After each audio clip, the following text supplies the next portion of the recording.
Ladies and gentlemen, please welcome Dan Smith, Director of SIPRI. Welcome back to the Stockholm Forum on Peace and Development, promoting peace in the age of compound risk. And I want to start straight away by apologizing for the delay that there has been in starting this session. We're having some connection problems. The virtual world is great in some ways for connecting more and more people to an event like this, but we've had some connection problems with panelists, and so forgive us for that delay. The theme of our panel this afternoon is climate security looking back, heading forward. The human security problems of today that we see, such as water insecurity, food insecurity, these are or can be the hard security problems of tomorrow. Research shows, experience shows, that the impact of climate change can create the conditions for instability and conflict. And some years down the road from when one saw the first signs, there is a humanitarian tragedy unfolding. The double burden of climate change and conflict increases the hardship in extremely vulnerable populations. This is a humanitarian issue. It is also an issue for thinking about security, and it is an issue for thinking about peace building and peacekeeping. 6 of the 10 largest UN-led peace operations are in locations that are highly exposed to climate change. There is no ducking away from this issue. Climate change is affecting the security landscape. It's changing what it takes to build peace. Now, I think in 2021, we're seeing some signs of a favorable context to set the stage for some potentially important steps on climate-related security risks in the UN setting and beyond. But in the UN, and indeed in the African Union and in the European Union, a discussion on this issue and development of policy around it has made a lot of progress during the last few years. And to discuss this, we have a tremendous panel, which I will introduce in a moment. First, let me just remind you that it's possible to ask questions to join in this conversation. I really hope you will. We've been getting some tremendous questions from the audience. There's a box on the right of the screen if you're watching on our conference platform, or if you're following it on the live stream, you can use Twitter at SIPRI.org using the hashtag #STHLMForum. All right, so with that, let me move over and introduce the panel that we have here to discuss this. And at the moment, I'm afraid, for reasons I just explained, we're starting simply with 2 of the panelists. First of all, I have with me here, not here, but actually in Oslo, Ine Eriksen Søreide, the Foreign Minister of Norway. And also joining us is Per Olsson Fridh, the Minister for International Development Cooperation here in Sweden, who also is not in the studio. These are the times that we're in because he has to be at home after having made a foreign trip. So I'm starting with the 2 of you, and if either of our other 2 panelists, one from Ghana and one from Somalia, are able to link to us, then I'll hear on my earpiece and we'll connect them in as fast as we can. Ine Marie, if I can start with you. Norway, of course, is on the UN Security Council this year and next as an elected member. And you've made climate-related security issues a major feature of what you want to do during your membership there. The topic's been discussed for quite some time. There are many members of the Security Council in recent years and now who want to see that discussion go further. But of course, it still does remain a contentious issue. So how do you see Norway taking work forward on this issue in the UN Security Council context? Well, first of all, Dan, thank you so much for inviting me. And I'll just start out by stating something that I find quite important, and that is that we are building on the extensive and very impressive work done by Sweden. So we can just follow the path that Sweden laid out, and we think that has given grounds to do more than we could have done given circumstances maybe a couple of years back. So this is good. I think it's fair to say that no nation today can find lasting and also good security without addressing climate issues. We're all aware of the impact that climate change has, and we're also all aware that it has a very uneven impact on different countries and vulnerable contexts. So of course we see that it poses a tremendous risk, I would say, to political stability, to economic prosperity, to military readiness. And when food, water, and also health and energy are scarce resources, then we are in a very different landscape compared to where Per and I are at the moment.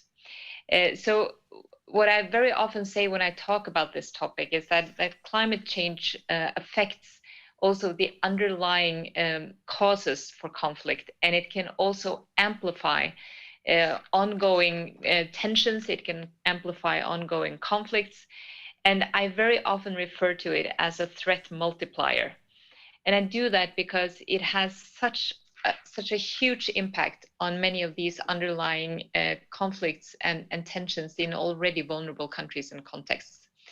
So what we're trying to do is to focus in our tenure in the Security Council on, and to focus as best as we can in the Security Council to find ways of doing this practically. I think that what we have seen over the last years is that more countries in the Council are now interested in discussing this topic. Some countries still think that this does not belong on the Security Council's agenda. We think it firmly does. But what we have seen is that when we try to translate this into more concrete issues, it is also easier for the Council to join in. I think it's fair to say that we've also seen over the last years that that climate change also is a source for radicalization and extremism. It's a fertile breeding ground for everyone who is interested in recruiting, for instance, deprived herders in Iraq, as we have seen examples from ISIS. So what we have tried to do is to focus on what we can do to enhance the Council's knowledge about this topic. And surprisingly enough, I would say we have, and this is a direct link to you, Dan, we have, as you know, engaged in a cooperation with SIPRI and with the Norwegian Foreign Policy Institute to make sure that we have written products and country situations that are assessed in the context of climate change. The idea behind this is first and foremost to make sure that the Council has updated information on its table, to make assessments and to make decisions based on that. Secondly, we are establishing through that cooperation a Nordic-Baltic network for climate security. We think that both of those efforts are valuable to take this agenda forward. What we have seen is that the Council has been able to, over the years, to adopt some 44 written products where climate and security are linked. Someone would say that's maybe a bit too few, but we still think that it's a good step forward. And add to that we were able to just recently, when we renewed the mandate for the UN peacekeeping operation in Cyprus, to add language on climate and security as part of it. I think that we also experience, as you also alluded to, Dan, that there is maybe a more favorable context now for bringing these issues up. I think we, for too many years, have seen these two issues as two separate ones, whereas in reality, they are closely interlinked, and that is what we are trying to do. In addition to that, just mention very shortly as my last point, we are very positive towards more regular briefings by the Secretary General on this in the Council, and also to appoint a climate security special representative. Altogether, we think that these measures can give renewed impetus to what we find to be one of the central aspects of our tenure in the Security Council. And I'm sure that we get the chance to discuss more in detail and more in depth some of these issues later on during the seminar.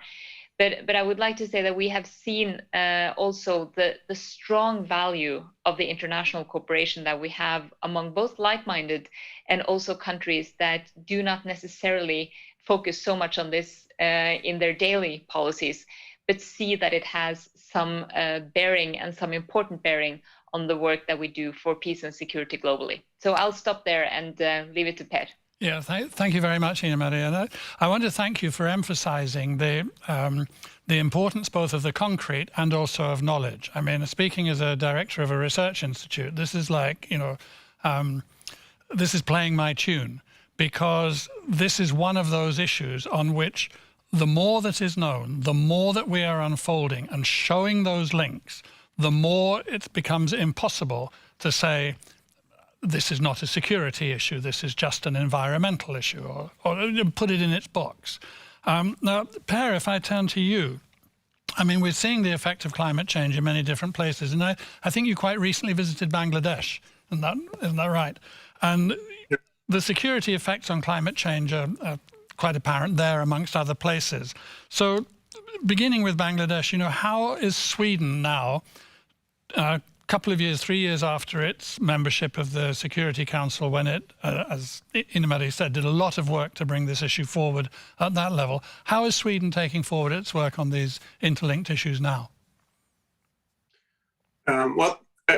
Thank you, Dan. And let me also start by saying what an honor it is, of course, to join you today, to speak in this discussion with Ina and with you, Dan. And let's hope that our colleagues from Ghana and Somalia can join us soon. And I just want to start with commending Norway's contribution. It's very ambitious. It's important, the work Norway is doing at this point at the Security Council, in the spirit, of course, of the work initiated by us and others. But it's so great to see the steps that are now taken forward. But also when our colleague from Ghana joined us, I mean, the economic community of Western African states, which Ghana is a part of, is also playing a pioneering role on climate security in Africa. And without the very strong voice of civil society, governments could only achieve half of as much as what we are doing at this point. And it is important, I think, in this whole discussion around climate and security relations to connect the research that Dan, that you and colleagues are doing with the headquarter policies that we are able to draft in headquarters and in capitals, with the concrete experiences of this in the field. And it's through connecting all these dots, I think, that we're able to move forward.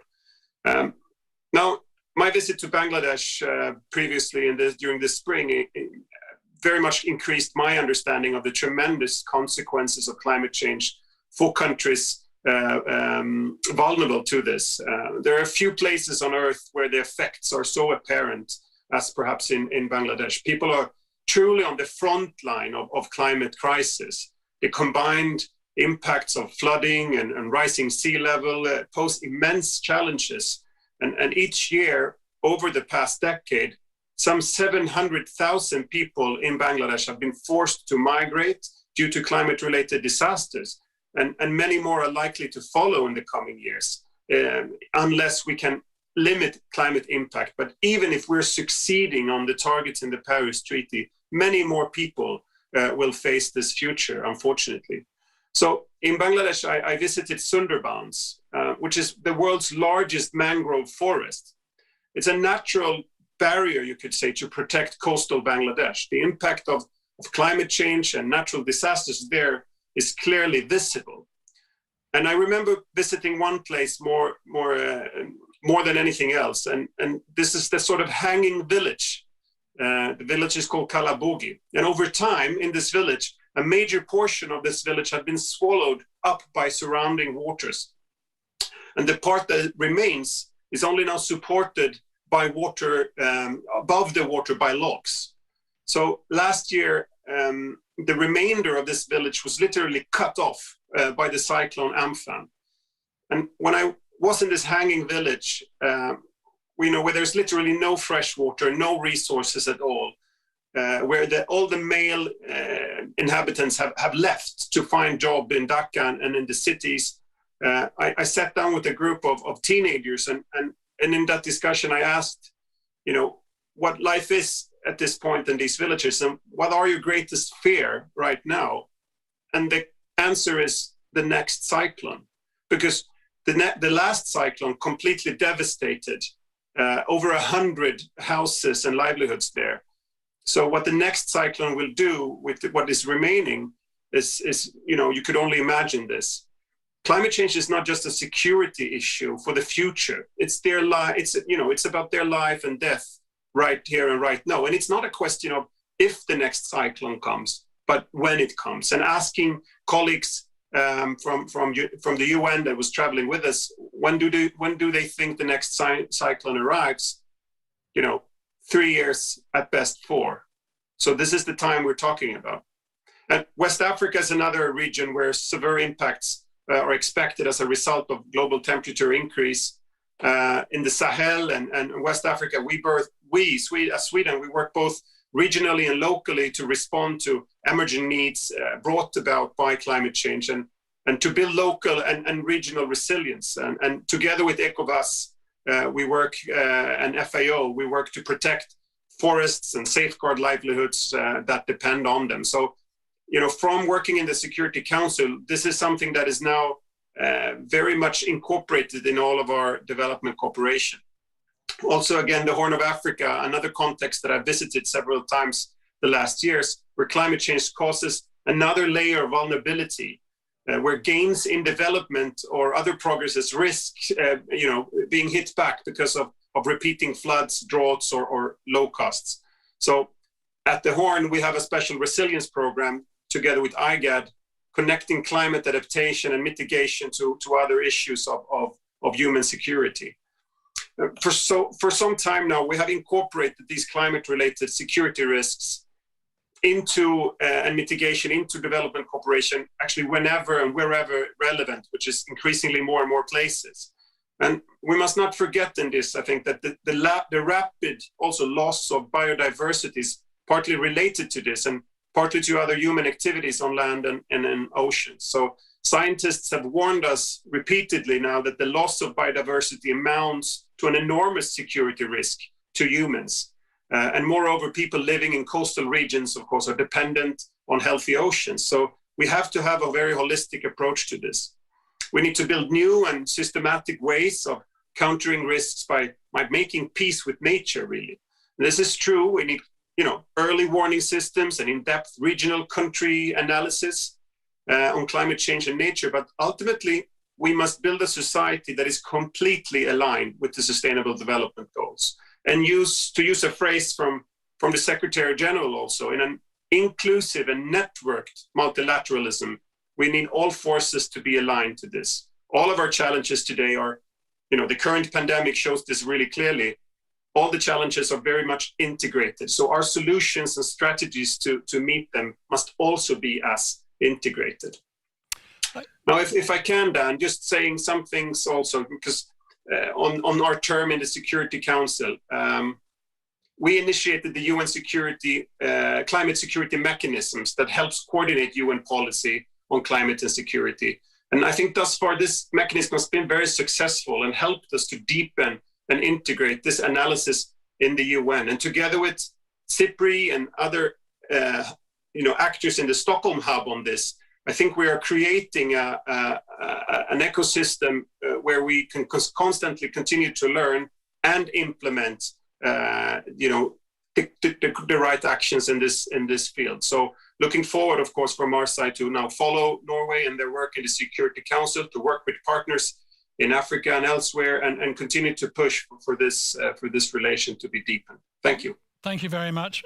Thank you very much, Per. And the good news is that we have Ilwad Elman from Somalia has connected, and I think that we also have Dr. Afriyie, the Minister of Environment in Ghana, also connected. Dr. Afriyie, if you're there, as we know, West Africa is particularly exposed both to climate change and to a number of transnational security problems, and these interact with each other. How does Ghana work with on these, but especially how does Ghana work with ECOWAS on these issues, and what lessons, if any, do you think are being learned about how regional and sub-regional organizations can respond to these climate-related security challenges? Dr. Afriyie, if you're there, over to you. Yeah, good afternoon. Good afternoon, sir. Very pleased to have you join us. I'm made you very pleased. We had some little technical challenges, but I'm happy to be with you guys. Ghana currently is the chairperson of ECOWAS. But even before the president became the chairperson, we realized that the impact of climate was having some security, included some security issues. So this has been at the forefront of government policy. And in the ECOWAS arrangement is that all the sectors are chaired by the presidency, where the country where the president is the chairperson, his or her ministers become de facto the sectorial ministers for the ECOWAS as far as the international or the sub-regional arrangements are concerned. So currently, for example, I'm the minister who chairs the ministerial issues on climate change and all that in the ECOWAS sub-region. But to be specific to your question, the climate issues have exacerbated existing problems. For example, if I may give one example, in Ghana and Nigeria, for example, Fulani herdsmen have always traditionally been at loggerheads with farmers because of accessibility to fodder, especially in the dry season. This problem has been exacerbated to the extent that, ethnic fights have erupted and people have even lost their lives. For example, this is a serious security issue. I just took a tour to the northern region of Ghana. Again, we saw problems like that. The local herdsmen had issues with the farmers who used to farm in grains and legumes. This is just one example. Again, in Ghana, a lot of migration has happened from the Lake Chad Basin to Ghana. And those who have migrated south, I'm being sensitive now, have, engaged in activities which are not exactly, socially welcome. Armed robberies and the hijacking people on the roads and whatnot. And a lot of them, they have connived with Ghanaians and doing that, but a lot of them are of foreign extraction who come from the ECOWAS sub-region. So obviously, we know that the Chadian, Lake Chad has shrunk and it's impacted the livelihoods of people in that region, and we also know that there are conflicts in there. So it has amplified all these issues so that there's a net migration to the south. So I could go on giving examples upon examples, and in the R sub-region. And in Ghana, for example, people might not know the cocoa belt is moving southwest. It has the vegetation and even the ecosystem has been, affected in such a way that where I come from, in the parts of Ghana, we used to be the epicenter of cocoa growing. Not anymore. Now it's cashew, which is drought tolerant, is what is, happening. Again, poverty has then been exacerbated and the social ramification has several security impacts. So overall, climate has, the climate problem is real and is affecting us in in some ways which were not the norm in the past. So, Dr. Afriyie, thank you very, very much for that. And we'll come back to you in a moment. But I want also to go to our other faraway interlocutor, this is Ilwad Elman. Ilwad, I hope you're there. And you've been working with local communities that are facing this double burden of climate change and conflict, and which are also kind of exacerbating each other. The conflict making it harder to deal with the consequences of climate change, the consequences of climate change often feeding recruitment and for conflict parties. What can you tell us about both about the impact, but also about the possibilities for working on these issues in the local communities that you know? Thank you for having me on this important debate, Dan. Great to have you here, Ilwad. I'm so glad you are here. Yeah, I'm actually joining you by phone because of the torrential rains that are happening in the town I'm in right now, which is affecting the internet and more broadly the infrastructure and floods that have resulted in displacements and more. So in real time, I'm joining you from the climate change realities that surround me. But to your question, some of the ways we see communities affected by climate-related security risks in Somalia are in the more frequent and intense climate events that have been taking place over the past 30 years that are depleting citizens' assets, limiting their ability to recover from such setbacks.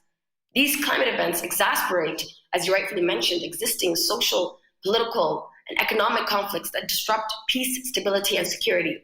It's caused displacements and tensions between civilian groups, which allows insurgent groups like Al-Shabaab to promote their political narratives while straining relationships between the federal government and its federal member states. In these kind of contexts, what we also see is the internal displacement of vulnerable populations, leading to increased recruitment opportunities for insurgent groups, increased conflicts between herders and farmers over land and resources, affecting livelihoods and economic development, the deforestation of Somalia by felling trees for charcoal production catalyzes the effect of climate change in Somalia, including recurrent droughts, zoonotic infections, food insecurity, and much more.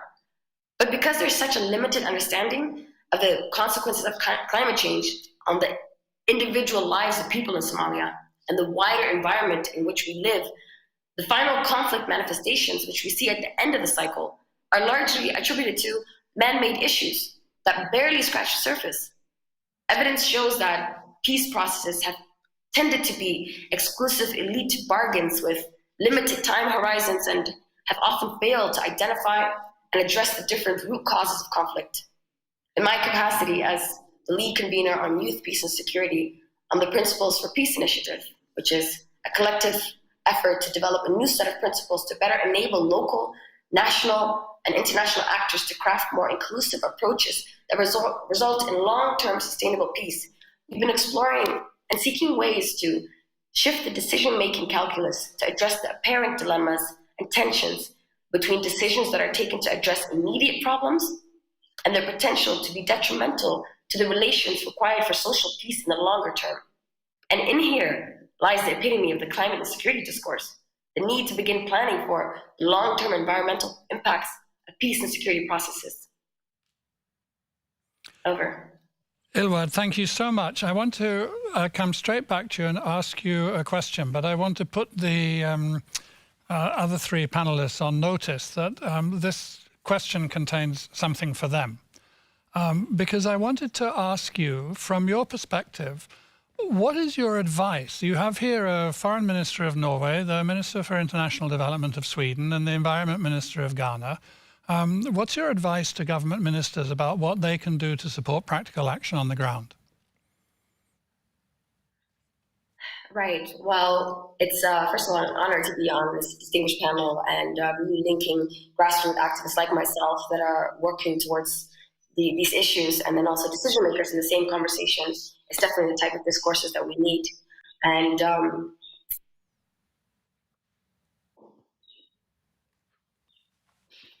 hello? Ilwad, are you there? Yes. The most important thing here, before my connection fails me, is to take a step back. That's my advice here. It's not just about bringing in solutions from the outside. We need to ensure there's a genuine effort to co-create policy and peace processes with the very people that are affected, the organizations that you will undoubtedly involve later in the implementation stage. Here in Somalia, we at the Elman Peace Center are working towards aligning our peace-building work more intrinsically to the source, as in targeting the very factors that also contribute to climate change in real time. And there's a wealth of knowledge that local actors like myself and others have that can contribute to the thinking of government representatives. So my first advice would be work with a broader set of actors to inform your policy priorities and your subsequent actions. It's important for government officials to know that a heavy focus on mediation and short-term objectives of political peace comes at the expense of the desire to achieve long-term social peace and a situation where society can actually manage its conflicts in a non-violent way. So I would advise the government representatives to be receptive to bottom-up solutions and community-led processes that young people, women, and other unconventional actors offer to the broader discourse. And when I say be receptive, I don't mean just applause and celebrate the strides that young people particularly are making and contributing to, but invest in them, build on them, and build into the deep resources of local knowledge. This very question you posed to me, Dan, is actually some of the topics we are grappling with in the Environment of Peace initiative. The Environment of Peace is an initiative about making peace resilient to environmental change, and about meeting the challenges of environmental change in ways that promote the prospects of peace and to inspire positive action to manage those risks.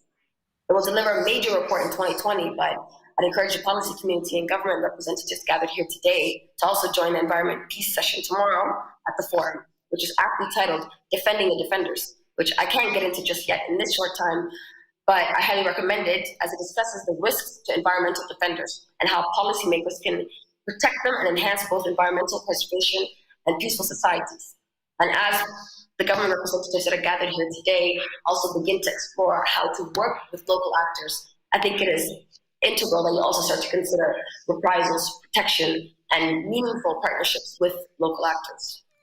Thank you. Great, Ilwad. Thank you. And thank you for mentioning the Environment of Peace initiative, because we're very proud of that and proud to have you engaged in that as well as a member of the international panel. But there you go. Ina, Per and Kwaku, Dr. Afriyie, engage with the local, be receptive, don't just applaud, invest in, build on. Over to you for your comments. I'll go in the same order as before. So beginning with you, Ina. Well, thank you so much. And I think it's really very good to listen to Ilwad, because she points to something that has been part and parcel also of our way of thinking partnerships with countries that are most affected and maybe prone to climate security risks. So what we try to do when we have partnerships and partner countries, 16 countries who are special partners for our development policies, we've been working with their own strategies, everything from NGOs and organizations to governments, to try to, as best as we can, feed into supporting their measures, because they are, as she says, the ones who feel this most acutely, and also who can be, I would say, most informed about what would be helpful to support. We, of course, also make our international strategies on everything from humanitarian aid to climate adaptation and mitigation that we just released now, and I think also that is helpful. But I think overall, this is about early warning and assessment. And again, the Security Council needs to be briefed and aware of the security risks that comes from climate change on a regular basis, if the Security Council is to prevent these conflicts from breaking out. The Security Council also needs to know what countries and what situations are the most vulnerable.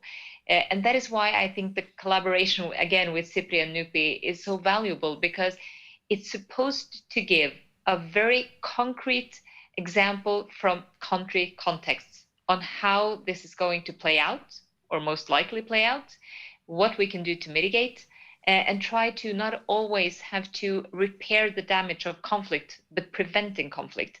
As Per mentioned, the climate security mechanism has really been very, very valuable, together also with the Peacebuilding Fund, also increasingly valuable, I think. And sometimes I think we should try to think about this complex maybe the other way around. We have a tendency to think about this, as I am doing now and as we've been discussing, as where climate change poses a risk for conflict, and it does, definitely it does, and it's uneven, it affects women and girls more than it affects men and so forth. But try to reverse the angle to see whether or not discussions on climate-related issues, on security risks, could actually serve as an entry point for dialogue and trust building among conflicting parties. So sometimes I think that we should also try to make use of the potential that lies in this particular topic to reverse the narrative and to try to find ways of using this as a part of trying to reduce conflict and reduce tensions. Exactly. The risk becomes the opportunity. In the previous session that I was moderating, which was preventing famine, promoting peace. There was a really inspirational example that was given in Yemen, in the middle of armed conflict, where a village where fighting groups have stopped fighting and are working together on water. And as everybody who knows anything about the background to armed conflict in Yemen knows, water and water shortage is an enormous issue there. Before I turn to Per, I just want to remind the audience, please, do please ask questions. You can do so on our conference platform by using the box on the right-hand side of the screen, or you can tweet to SIPRI.org using the hashtag STHLM, which is short for Stockholm, STHLM Forum. Per, you received a challenge from Ilwad just now, or you received some advice from Ilwad. How do you respond to that? Well, thank you, and I think it's the advice is very wise. And I want to start by saying how much I agree with the fact that that in risks lies our opportunities. I was once told by another very wise person that where you think your biggest problem lies, there also lies your solutions. And I very much think that this is something we can be better at in terms of peace building issues. But I think what Ilwan is saying also is that we need a more of a human security approach to this than maybe a hard military security discourse. Now, if we apply more of a human security discourse on this, we suddenly see a lot of risks and vulnerabilities that we need to build on.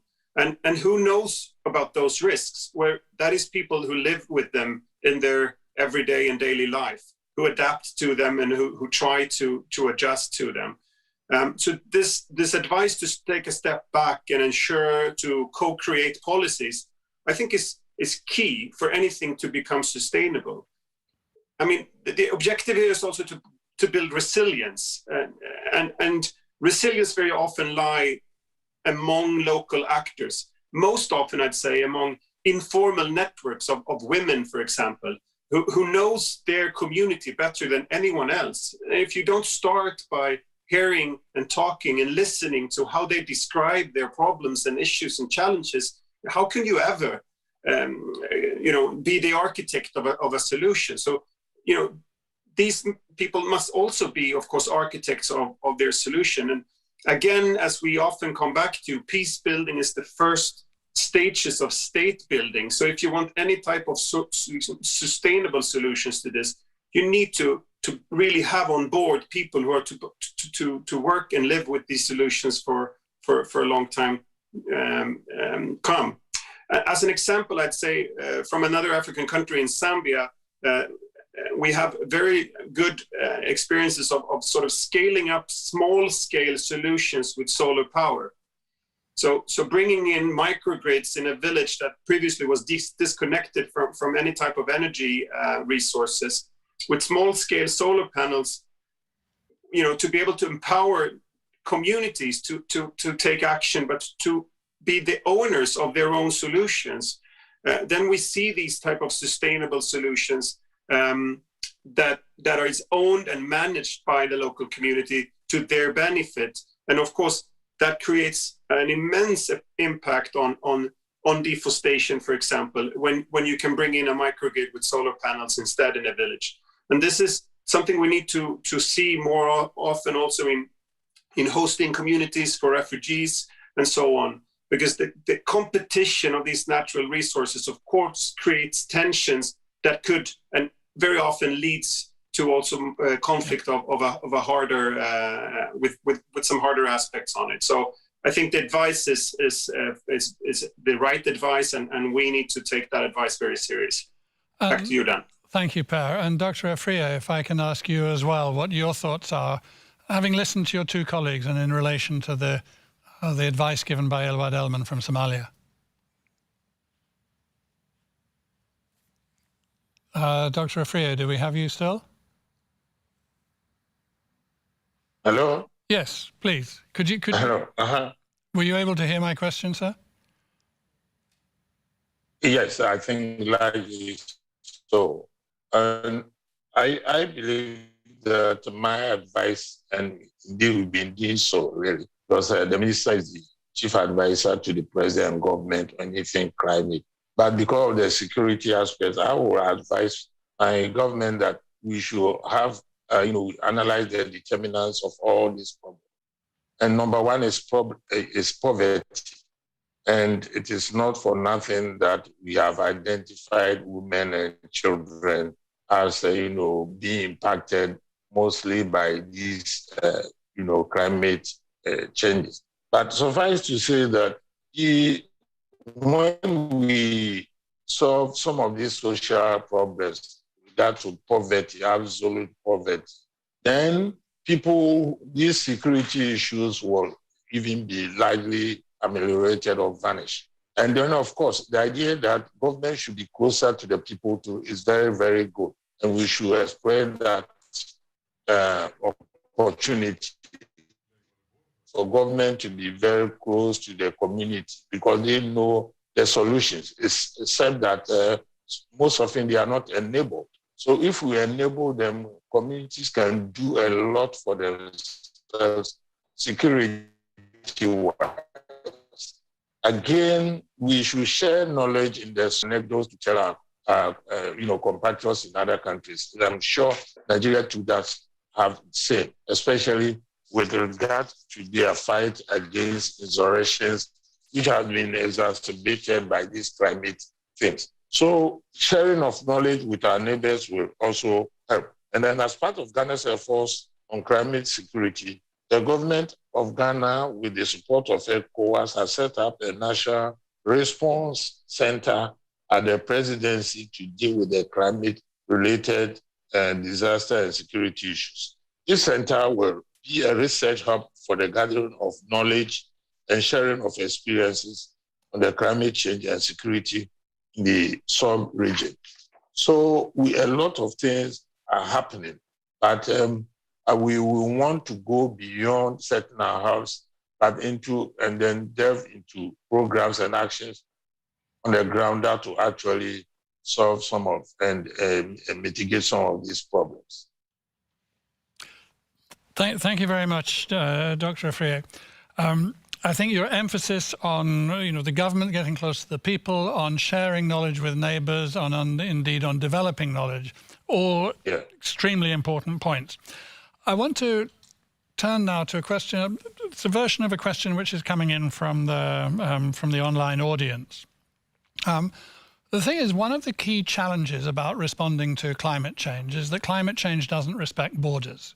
And we all, I think, recognize that. So we see a trans-border, a transnational, a trans-regional, an intercontinental, indeed a global dimension to the solutions which are required for climate change. And at the same time, we emphasize the importance of the local engagement and youth movement taking a part, and people, especially maybe thinking especially of women, of gender disempowerment, of those who have been disempowered, being enabled to get engaged in that movement. And it seems to me that there is potentially at least something of a contradiction here between the transnational, the international, the high-level connections and the local and the young and the disempowered. Ilwad, to start with you, how do you address that problem? How can young people, how can people in the town where you are now, if you're still connected, how can such people be part of relationships with people in other countries that develop action? How do you connect the local and the international? Thank you very much. Well, we at the Elman Peace are looking at how to best use educational tools, materials to disseminate knowledge on climate change, and employing effective collaborative communication skills to develop community forums for discussing climate change practices and building social unity for peace building. I just want to kind of flip this question a little bit as well too. I think that it's a little bit remiss to now be talking about how can we engage young people, how can we engage local actors. It leads from a position as though local communities and young peace builders are not already prioritizing this. Within my capacity involved with the resolution 2250 on the positive role of young peace and security, on the Principles for Peace initiative, and now as well too with the Environment for Peace initiative, we're constantly hearing that climate change is of utmost priority to local young peace builders. And they're looking for ways to be meaningfully engaged in the debate. Per mentioned already the need to lean in on the lived experience and influence of women. And if the research shows us clearly and undeniably that women and girls are disproportionately affected by climate change, this inclusion now is integral. In my work in Somalia, we see potential in cultivating and empowering women leaders as climate change and peace-building ambassadors through, for example, replacing charcoal production with green alternative sources for income and encouraging collaborative discussions on the management of natural resources between communities. And that's just one of many ideas. I would add to my long list of recommendations already that it's high time that we actually begin to invest in climate and security-focused programming and listen to the local community actors that have been talking about this for a very long time already, but haven't been able to move towards implementation and piloting these initiatives, taking it from theory to practice because it requires dedicated funding. For the government representatives, again, gathered here today, in order for them to be able to translate some of these priorities and policies to practical actions on the ground, they need to commit also resources to community-based action, include in their national determined contributions to the Paris Agreement their clear and distinct intention to concretely assist developing countries in their bid to fight climate change and environmental degradation. In the global north in Europe, where migration is a major policy discussion right now, harnessing multilateral strategies and legal frameworks to account for climate change as a driver of migration is also necessary. So I feel that we've come a very long way in developing the science, the facts behind what we're seeing today in the trends. But we need to move the discourse from theory to practice and actually invest in some of the creative and innovative solutions that local actors are already putting forth. Thank you, Ilwad. I think that this is what a forum is all about, right? So I want you to comment again directly on what Ilwad has put on the table in front of you, which is that the ideas are there. Come on. So, Ina, over to you first. Well, thank you. I think also now that she has a lot of good points. And of course, as we all can see, it is sometimes extremely difficult to predict what kind of transnational consequences climate change can have. And it can affect one part of the border more than other parts of the sides of the border. And it's really, it is also very difficult sometimes because the countries in question usually do not have any mechanisms to mitigate jointly the consequences of this risk. And it can be worse on one side of the border than the other. And it can, as I mentioned in my introduction, it can actually spark already underlying conflicts and tensions and make them even worse. And add to that humanitarian consequences, and you have quite an explosive cocktail of diverse challenges that will impact countries and situations. But it isn't necessarily what I would call a contradiction between, as you alluded to in your introduction, that these challenges knows no borders. At the same time, we are thinking about how to act locally.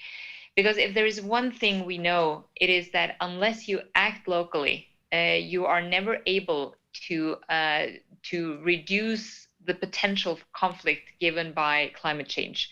And as we talked about in the last question, the strategies, the plans that are in place from countries on how to mitigate this risk is maybe the most important tool and the most valuable tool. So is our cooperation with regional actors like the African Union, which in my opinion is a very, very important actor in this, both when it comes to the information side, but also to the mitigation side.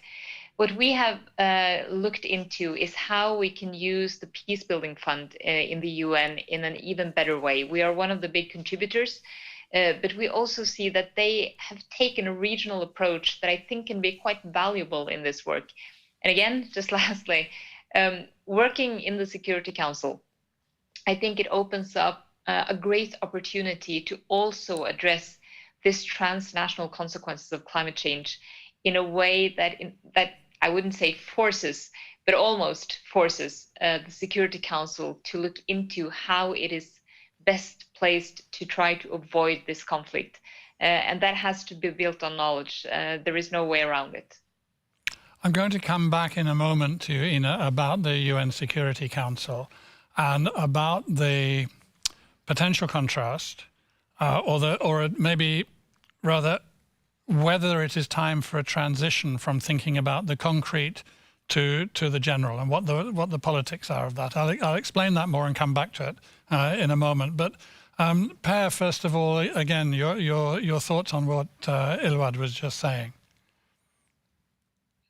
I think again, Ilwad, you're spot on. I mean, the question is not how do we engage local communities, young people in peace building or climate action.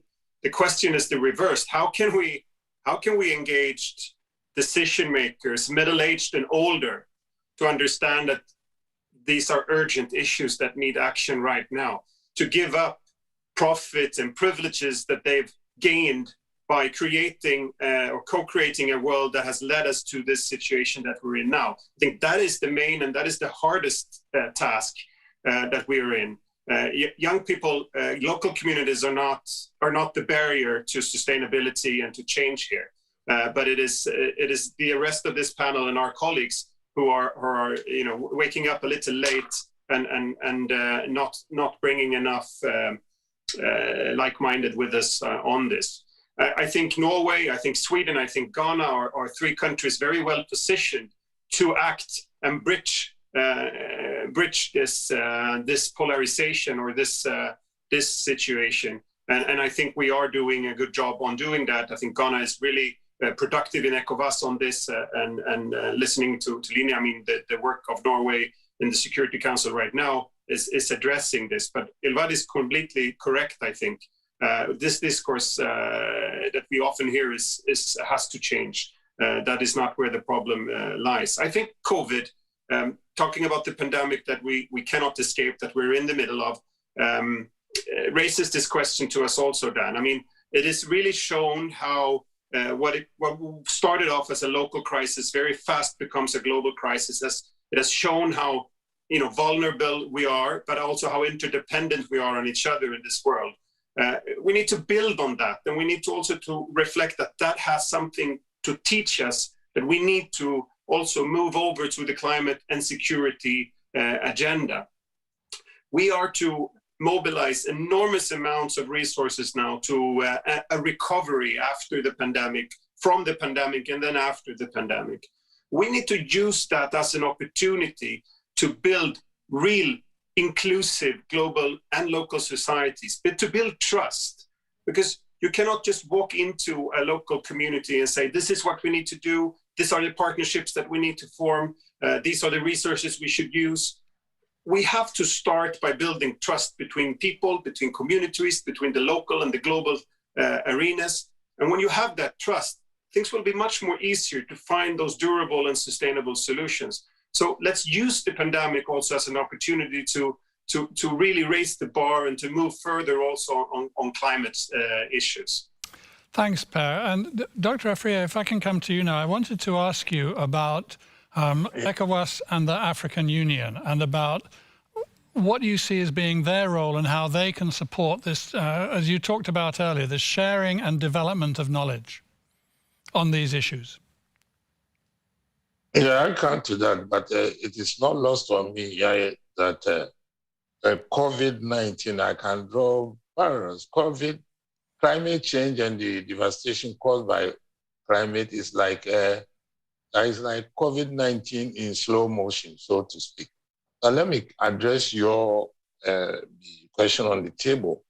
The young and vulnerable, and in this instance, particularly women, have a lot to contribute to this solution. And I believe that every facet of these solutions that we prefer to give them, you should be engaged at every level.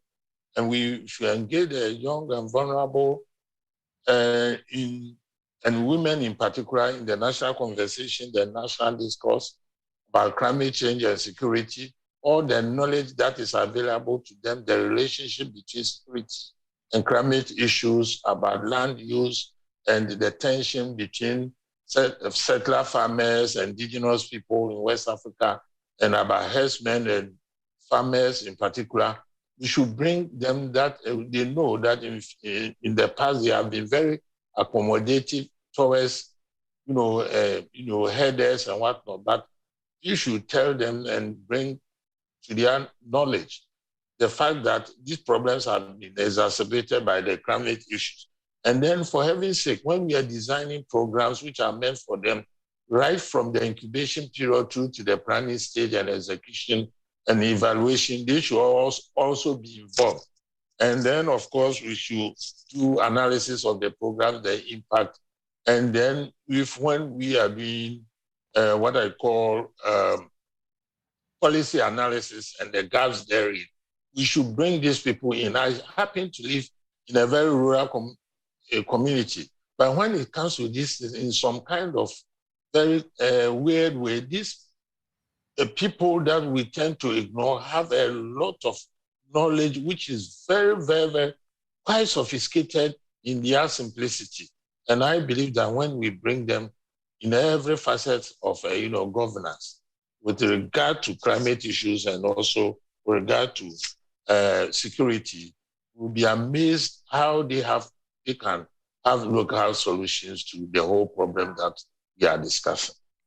Yes, I think that's very true, and thank you very much for that comment. We're approaching the last 10 minutes or so of our time here, so we need to be conscious of the clock because it's always the enemy in a meeting like this. But Ina, I wanted to come to you with that question. I think that during the Swedish membership of the UN Security Council, the feeling was that if you were to raise on the Security Council the relationship between climate change and insecurity as a general question, you would get knocked back. But if you raised it as a specific and concrete question in the context of Lake Chad or of Somalia or of Iraq and so on, then it was possible to see it addressed properly. And I think that judgment persisted through the last couple of years, and now Norway is on the Security Council. I just wanted to ask you whether your reading at the moment is that is still the situation, or whether you are or would be also now interested in a more general resolution. Well, I think you're absolutely right. And as I alluded to in my introduction, there are members of the Council who do not necessarily think that this topic belongs on the agenda, that it belongs in other agendas or in the General Assembly or in ECOSOC or elsewhere. But my impression is also very clear on the fact that the moment you introduce the concrete country contexts, then the picture changes, which means that those members who at least tend to be a bit skeptical towards raising this issue as such, they become less skeptical when you raise it as a specific issue in a specific country. Whereas the climate change is the driver of conflict in this particular context. In other contexts, it can be completely different issues, but you still have to deal with the aspect of peace and security related to it. That does not hold us back from raising this also more generally, because I think that overall the awareness needs to be greater in the Council on this issue. That is why we have been very supportive of appointing a special representative for climate and security. That is why we are now, in 2022, our second year of the term, co-chairing the expert group on climate and security. We want the Secretary General to give regular briefings on this topic.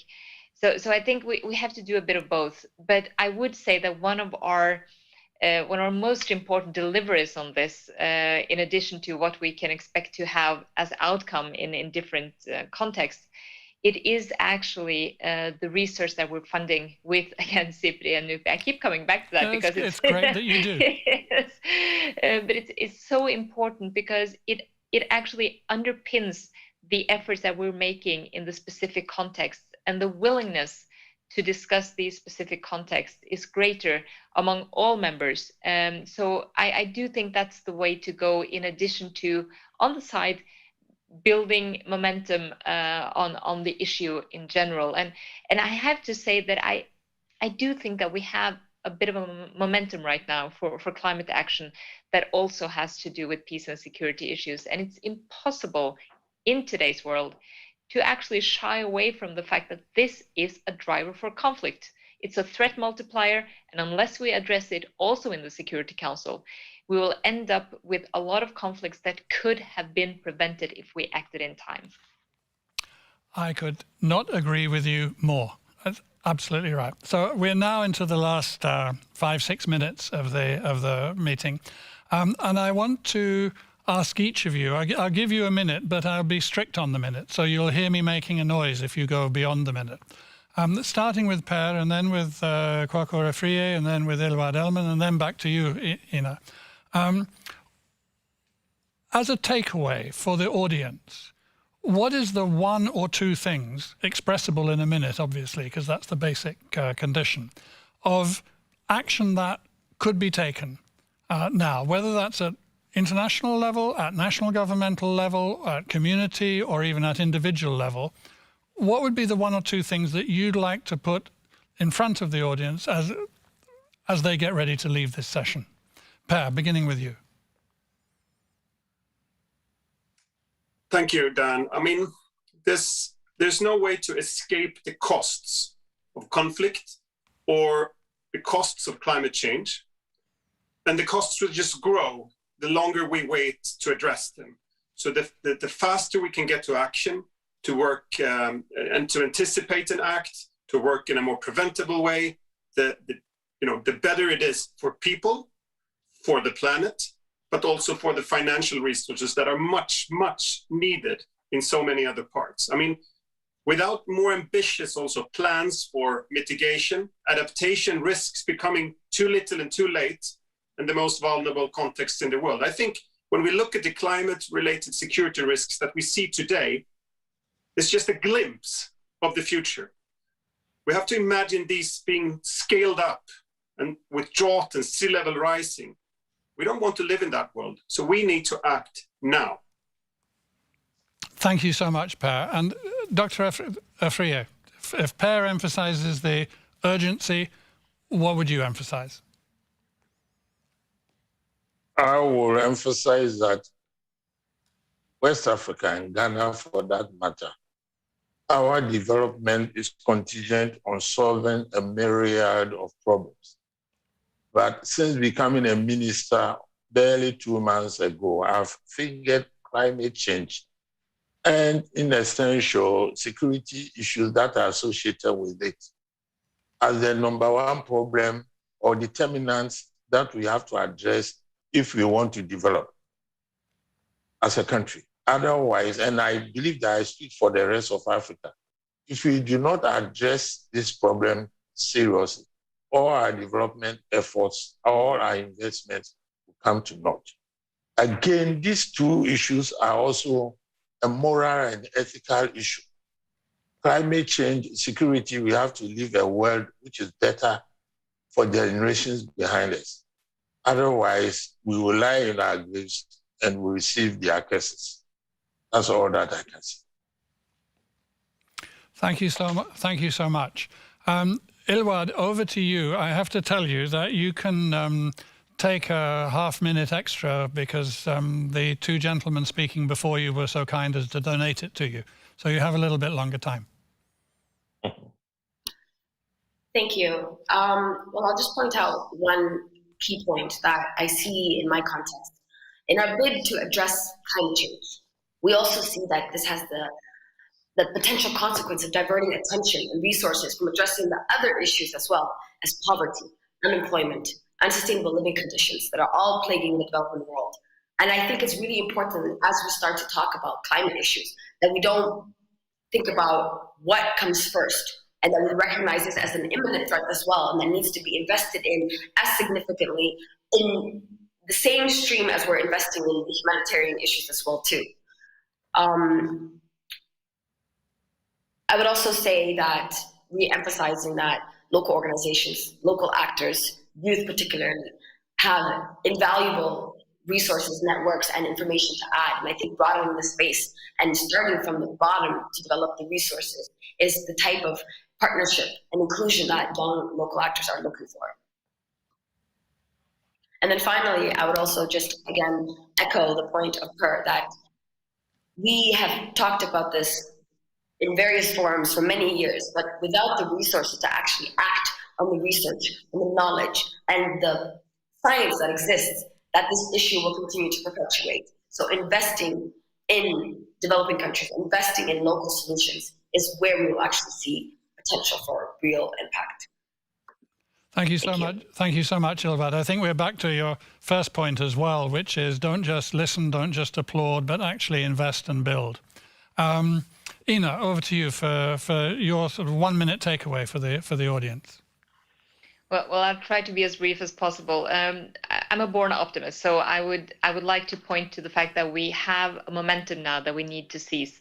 There's a greater understanding of the security risks of climate change. There's a renewed American global leadership on climate change that I think we should seize as well. And in addition to that, I think that we have to try to reverse the narrative and angle sometimes. As I alluded to earlier, sometimes dealing with climate issues can also be a way or an entry point into solving, for instance, a conflict between warring parties. Add to that if you solve climate change issues, you can also solve a lot of other issues that usually can lead to conflict. So instead of always taking the I would say the negative narrative into this, how much it can affect negatively, try to use it as a momentum or a key tool to unlock the different potentials you have to solve crises, not only to make them. That's wonderful. Thank you so much. And thank you to all four of our panelists, Ina Marie Eriksen Søreide from Norway, Per Olsson Fridh from Sweden, Dr. Kwaku Afriyie and Ilwad Elman from Ghana and Somalia, respectively, joining us despite all connection problems. And in the case of Ilwad, joining us despite the consequences of climate change playing out right where she was. I think that what we've heard about the momentum is an extremely important starting point for final thoughts here. I think also what we have heard about the connection between the different issues.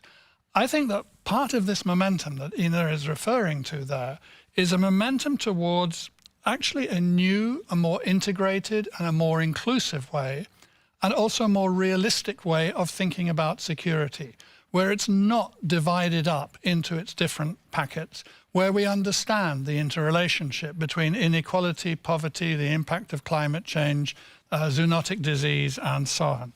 I think it's been a tremendous session now. I hope that we'll keep the conversation going. Remember the session tomorrow that Ilwad was referring to about defending the environmental defenders. It's an increasingly important and worrying issue.